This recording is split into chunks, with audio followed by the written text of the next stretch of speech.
Israel ने Iran पर हमला कर दिया है। यह हमला अचानक और अप्रत्याशित था, जिसने पूरी दुनिया को चौंका दिया है। यह एक बहुत बड़ी घटना है।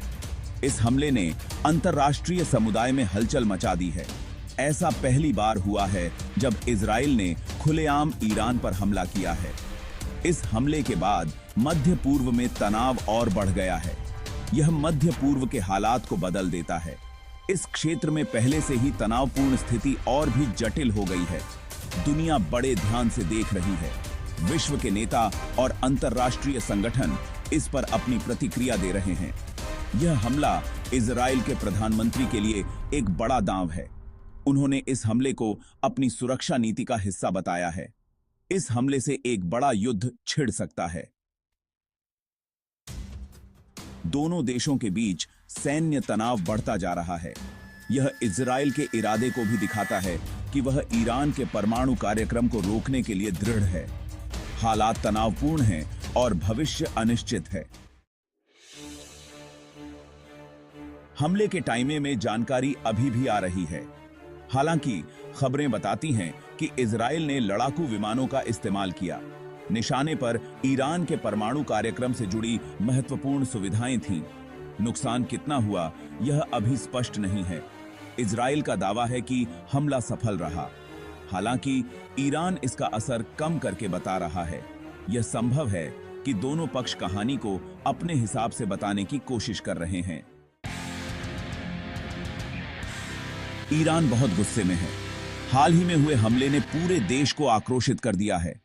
उसने इस हमले की निंदा करते हुए इसे आक्रामकता का कार्य बताया है। यह हमला ईरान की संप्रभुता पर सीधा हमला है। ईरान ने अपने हिसाब से समय और जगह पर जवाबी कार्रवाई करने की कसम खाई है। यह कसम ईरानी जनता के दिलों में गूंज रही है। इससे एक बड़े संघर्ष की आशंका बढ़ जाती है। दोनों देशों के बीच तनाव चरम पर है। ईरान के पास जवाबी कार्रवाई के लिए कई विकल्प हैं। उसकी सैन्य शक्ति को कम नहीं आंका जा सकता। यह सीधे इजरायली हितों को निशाना बना सकता है। इजराइल भी अपनी सुरक्षा को लेकर सतर्क है। यह इजराइल पर हमला करने के लिए इस क्षेत्र में अपने प्रतिनिधियों का भी इस्तेमाल कर सकता है। हिजबुल्लाह जैसे समूह सक्रिय हो सकते हैं। स्थिति बहुत ही अस्थिर है। किसी भी समय हालात बिगड़ सकते हैं। भाग 4, दुनिया की प्रतिक्रिया। अंतर्राष्ट्रीय समुदाय बहुत चिंतित है और इस मुद्दे पर गहरी नजर बनाए हुए है। इजराइल के करीबी सहयोगी संयुक्त राज्य अमेरिका ने खुद का बचाव करने के इजराइल के अधिकार के लिए समर्थन व्यक्त किया है। राष्ट्रपति जो बाइडेन ने कहा है कि वे इस मामले को गंभीरता से ले रहे हैं। हालांकि यह दोनों पक्षों से संयम बरतने का भी आग्रह करता है। शांति वार्ता के लिए अंतर्राष्ट्रीय प्रयास जारी हैं।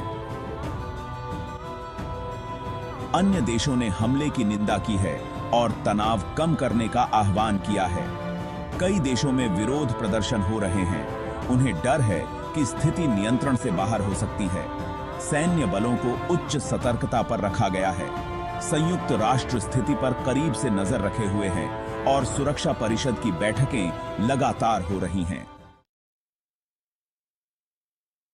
भाग 5, अनिश्चित फ्यूचर। भविष्य अनिश्चित है। एक संभावना यह है कि इस हमले से इजराइल और ईरान के बीच एक बड़ा युद्ध छिड़ जाए। यह इस क्षेत्र और दुनिया के लिए एक आपदा होगी। एक और संभावना यह है कि तनाव बना रहे लेकिन पूर्ण युद्ध में न बदले। हालांकि इस स्थिति में भी गलत अनुमान और आगे संघर्ष का खतरा बना हुआ है।